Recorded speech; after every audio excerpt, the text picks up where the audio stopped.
Rated M for mature.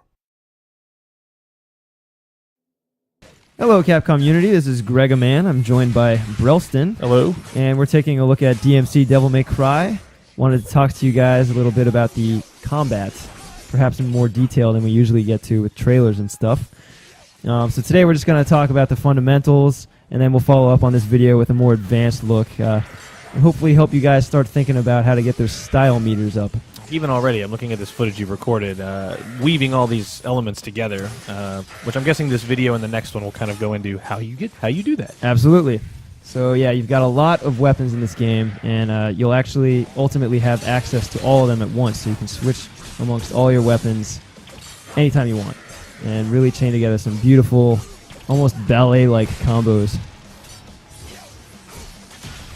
So the game really continues the Devil May Cry legacy of deep, stylish combat. You're going to see a lot of familiar things. You're still using your Rebellion sword and guns together. There's a lot of familiar moves, like they're doing the trillion stabs here. It used to be called the million stab. Of course, the stinger is back. The shotgun is back, and you can still fling it around like nunchucks. Evading and evade canceling are back in a big way. As for new stuff, Ninja Theory has added an angel and demon power system, so by holding one trigger or the other on your controller, you can switch between angel and demon powers, and each one has different weapons assigned to them. And again, you can switch between these weapons at any time you want, and they all have different strengths and weaknesses. Part of the game's depth lies in really exploring the ins and outs of each weapon and each move and figuring out when you want to use which. You'll also find that aerial combat is much more emphasized than ever before in a Devil May Cry game.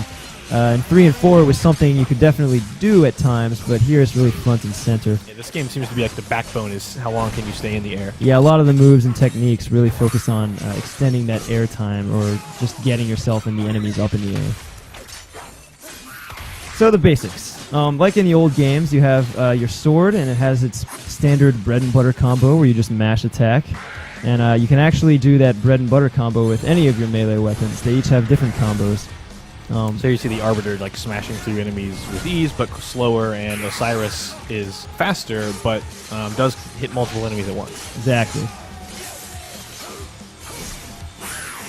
And also, like the old games, you have pause combos. If you strike a couple times and then pause for a moment and then strike again, you'll do a variant combo. And in this game, you can actually do those in mid-air, too. Oh, nice. So just with one attack button alone, you have 4 different combos. You've got your standard, your pause, and then the air version of each. But each of those with the different weapons as well. So like there's, yeah. You're always thinking a few steps ahead of like switching and moving around. There's also a ton of different ways to get enemies up in the air. Some of these you might recognize. Some harder than others. Some flashier than others.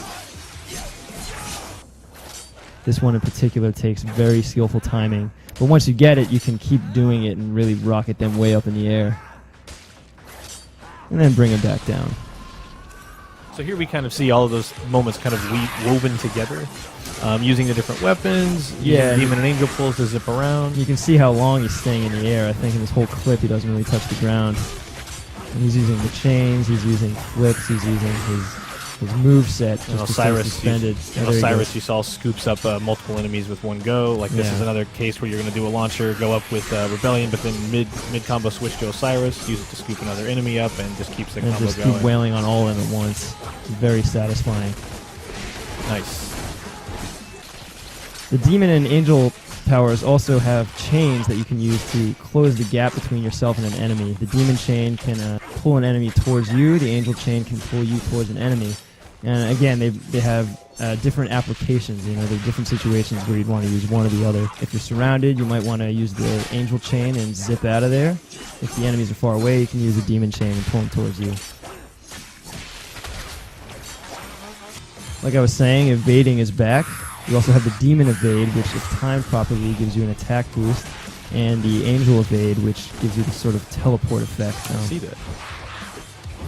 You can also parry, and this is actually really cool. These are all contextual. Different enemies can be parried at different times in different ways. Too dramatic effect. Even bosses can be parried on certain occasions, and it might even open up a new weakness. You gotta be careful though, because sometimes an enemy will parry you. What? So that really just scratches the surface. You know, that was a look at the fundamental building blocks of the combat in this game. In our next video, we'll talk about some of the more advanced stuff you can do to really get your style combo all the way up and just get the most out of your game. And so even if you've been playing with the demo for like the last week or so, there's still a lot more under the hood, weapons that aren't available, techniques that aren't quite available yet. The demo is just like a little taste, and we want to, just before the launch, give you a deeper dive into the game. Yeah, really give you a taste of just how deep the combat gets. See you next time.